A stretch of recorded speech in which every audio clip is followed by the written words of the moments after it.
It's me Pritesh sir from Tapasvi classes Junagadh. કેમ છો વિદ્યાર્થી મિત્રો? મજામાં? હું પ્રિતેશ સર અને મારી YouTube channel Pritesh sir English જુનાગઢમાં તમારા બધાનું હાર્દિક સ્વાગત કરું છું. મારા 10મા ધોરણના વહાલા વિદ્યાર્થીઓ, જેની તમે આતુરતાથી રાહ જોઈ રહ્યા હતા, એ આજથી આપણે સિરીઝ શરૂ કરવા જઈ રહ્યા છીએ, જે છે પેરેગ્રાફ રાઇટિંગ. 6 માર્કનો ક્વેશ્ચન, પેરેગ્રાફ રાઇટિંગનો ક્વેશ્ચન, અને તેમાં વહેલો ક્વેશ્ચન આપણે લેશું પેરેગ્રાફ રાઇટિંગમાં. વહેલો એસે માય ફેવરિટ ટીચર અથવા the teacher I like the most, બરાબર છે, માય આઈડિયલ ટીચર, જે આવે તે, બરાબર છે. 10મા ધોરણના English second language Gujarat board GSCB paragraph writing 6 mark, બરાબર. અને પહેલો પેરેગ્રાફ રાઇટિંગનો ક્વેશ્ચન આપણે લઈએ છીએ માય ફેવરિટ ટીચર, બરાબર.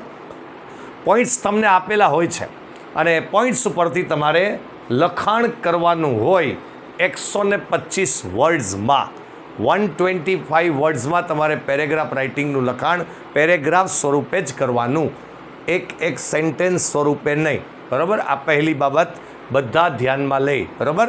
બીજું કે શું એક જ પેરેગ્રાફમાં લખી નાખવું? ના જી, એવું ના હોય કે એક જ પેરેગ્રાફમાં બધું લખી નાખવું. તમે 2-3 પેરેગ્રાફ પાડી શકો છો. ઓકે, ચલો let's begin. My favourite teacher, the teacher I like the most, or my ideal teacher, બરાબર છે. આપણે જે હેલન કેલનવાળું લેસન છે 10મા ધોરણમાં, એટલે એના ઉપરથી NS સુલેવાન જે ટીચર હતા એમના, રાઈટ, એ ચેપ્ટરમાંથી આ એસે બને છે, આ પેરેગ્રાફ રાઇટિંગ બને છે. Okay, let's begin. શરૂઆત કરું છું જો ક્યાંથી?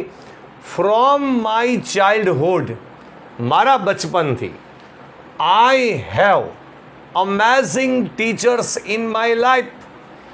મારા બચપનથી જ મારી પાસે તો અદ્ભુત શિક્ષકો મારા જીવનમાં છે, અદ્ભુત શિક્ષકો મારા જીવનમાં રહ્યા છે, મારા જીવનમાં છે. There are so many teachers in my life from my childhood. મારા બચપનથી કેટલાય શિક્ષકો છે એ મારી સાથે રહ્યા છે, બરાબર, મારા જીવનમાં રહીએ છે. પરંતુ my favourite teacher is, my ideal teacher is mister Sharma. પૂરું નામ લખવું હોય તો એ પણ લખી શકાય, બરાબર છે. પૂર્ણેન્દુ શર્મા, બરાબર, પૂર્ણેન્દુ શર્મા, પૂર્વિશ શર્મા. કન્યા રાશિના નામ લઉં છું મારી જેમ, પ્રિતેશ સરની જેમ. ઓકે, ચલો. તો my favourite teacher is mister Sharma. કેટલાય શિક્ષકો મારા જીવનમાં છે, પણ મારા પ્રિય શિક્ષક એ મિસ્ટર શર્મા છે. હી ટીચીઝ અસ ઇંગ્લિશ, તે અમને ઇંગ્લિશ શીખવે છે. એટલે કયા સબ્જેક્ટના ટીચર છે એ આવી ગયું. He is about 35 years old. About એટલે અંદાજે 35 years old, 35 વર્ષની એજના તે હશે અત્યારે.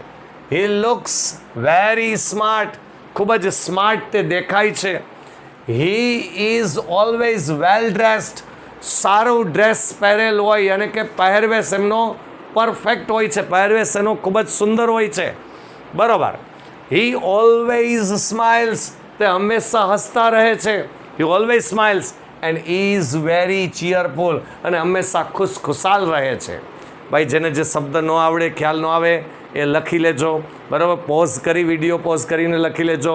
સ્ક્રીનશોટ છેલ્લે પડી જશે તમારાથી, એટલે સ્ક્રીનશોટ પાડીને તમારા ચોપડાની અંદર મસ્ત રીતે લખી લેજો આખો નિબંધ.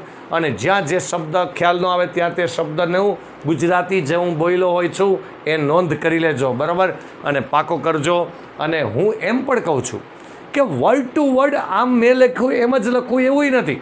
તમે તમારી રીતે મૌલિકતાથી આમાં વધારો ઘટાડો કરી શકો, ઉમેરો કરી શકો છો, રાઈટ. એટલે થોડુંક એક્સ્ટ્રા તમારે લખવું હોય તો લખી શકો છો, રાઈટ. આ એક ઓવરઓલ આઈડિયા છે કે આવું તો તમારે લખવું જ જોઈએ. હજી કંઈક એક્સ્ટ્રા યાદ આવતું હોય તો એ પણ ઉમેરજો, કોઈ ચિંતા નહીં, right. Is very ચીયરફુલ in his talking two everyone. દરેકની સાથે વાતચીતમાં તે હંમેશા ચીયરફુલ હોય છે, હંમેશા ખુશખુશાલ હોય છે. Mister Sharma has a good method of teaching. Mister શર્માની જે મેથડ છે ને ટીચિંગની, ખૂબ જ સારી છે. અને he makes learning fun and exciting. જો તે છે ને લર્નિંગ, જે આપણે શીખવાનું છે ને, એ કેવું બનાવી નાખે છે? ફન, મોજ બનાવી નાખે છે, એક્સાઇટિંગ, ઉત્સાહિત બનાવી નાખે છે. કઈ રીતે? By doing practical performance. પોતે જ જ્યારે પાઠ લેતા હોય ત્યારે પ્રેક્ટિકલ પરફોર્મન્સ આપે, પ્રેક્ટિકલી આમ સમજાવે, કંઈક આમ એક્ટિંગ કરીને સમજાવે, તો ફન છે, એક્સાઇટિંગ છે, મોજ છે, ઉત્સાહ છે, અને એ ઉત્સાહથી એ સમજાવે છે. He makes English easy and interesting. તે ઇંગ્લિશને બહુ સરળ બનાવે છે, રસપ્રદ બનાવે છે. અને very most important thing I like is, સૌથી મહત્ત્વની વસ્તુ જો મને જે પસંદ છે એ શું છે ખબર છે? He never gets angry on students. ક્યારેય કદી વિદ્યાર્થીઓ ઉપર ગુસ્સે થતા નથી, ક્યારેય કદી નહીં. ઇફ જો they ask so many questions during his lecture, ભલે તેઓ એટલે કે વિદ્યાર્થીઓ સો મેની ક્વેશ્ચન્સ, કેટલાય પ્રશ્નો ભલે પૂછે, કેટલાય સવાલો પૂછે, એના લેક્ચર દરમિયાન ગમે એટલા સવાલો પૂછે, પણ ક્યારેય ગુસ્સે થતા નથી. વેરી મોસ્ટ ઇમ્પોર્ટન્ટ થિંગ, બહુ ખૂબ મહત્ત્વની જે વસ્તુ જે મને ખુદને પસંદ છે એ છે કે ક્યારેય ગુસ્સે થતા નથી વિદ્યાર્થીઓ ઉપર, ભલે ગમે એટલા પ્રશ્નો પૂછતા હોય, એ પૂછવા હોય એટલા પૂછે. હી બિલીવ્સ, તે માને છે, હી બિલીવ્સ ઇન ડિસિપ્લિન. જો એ શિસ્તને માને છે, શિસ્ત હોવું જરૂરી છે જીવનમાં, શિસ્ત અભ્યાસમાં હોવું જરૂરી છે, અને હાર્ડ વર્ક અને સખત મહેનતને માને છે કે સખત મહેનત હોવી જરૂરી છે. હી ડઝ નોટ એક્સક્યુઝ એટલે માફ કરવું, એની સ્ટુડન્ટ હુ નિગ્લેક્ટ્સ હિઝ સ્ટડીઝ. નિગ્લેક્ટ્સ એટલે અવગણના કરવી. જે કોઈ પણ વિદ્યાર્થી પોતાના અભ્યાસને અવગણના કરે તો એ એને એક્સક્યુઝ ના કરે, એને માફ ના કરે, એને ક્ષમા ના આપે. બરાબર છે? સ્ટડી પહેલાં અને હાર્ડ વર્ક પહેલાં. એ જે વિદ્યાર્થી નિગ્લેક્ટ કરે, અવગણના કરે, અભ્યાસની અવગણના કરે, હાર્ડ વર્કની અવગણના કરે, તો એને એ ક્યારેય માફ કરતા નથી. ડિસિપ્લિન પર્સનાલિટી છે, એવા જોવા જોઈએ શિક્ષક. હી ઇઝ અવર ફ્રેન્ડ, તે અમારા મિત્ર છે, અમારા બધાના મિત્ર છે. અને ગાઈડ, માર્ગદર્શક છે, અમને માર્ગદર્શન આપે. હી ગિવ્સ અસ સજેશન્સ, સૂચનો આપે. વેનેવર વી રિક્વાયર, જ્યારે અમને જરૂર હોય ને ત્યારે તે અમને ઘણા સૂચનો આપે, ઘણી હેલ્પ કરે અમને. હી is always ready to help us વેનેવર we need. જ્યારે અમને જરૂર હોય ત્યારે એ અમને મદદ કરવા માટે ઓલવેઝ રેડી હોય. He is always ready to teach us, તે અમને હંમેશા ભણાવવા માટે તૈયાર હોય છે.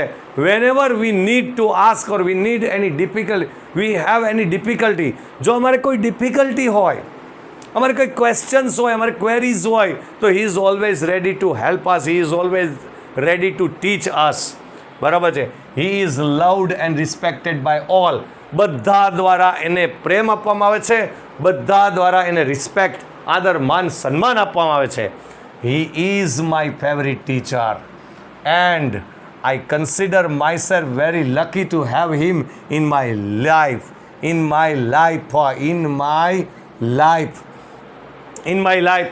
He is my favorite teacher. એ મારા ફેવરિટ ટીચર છે.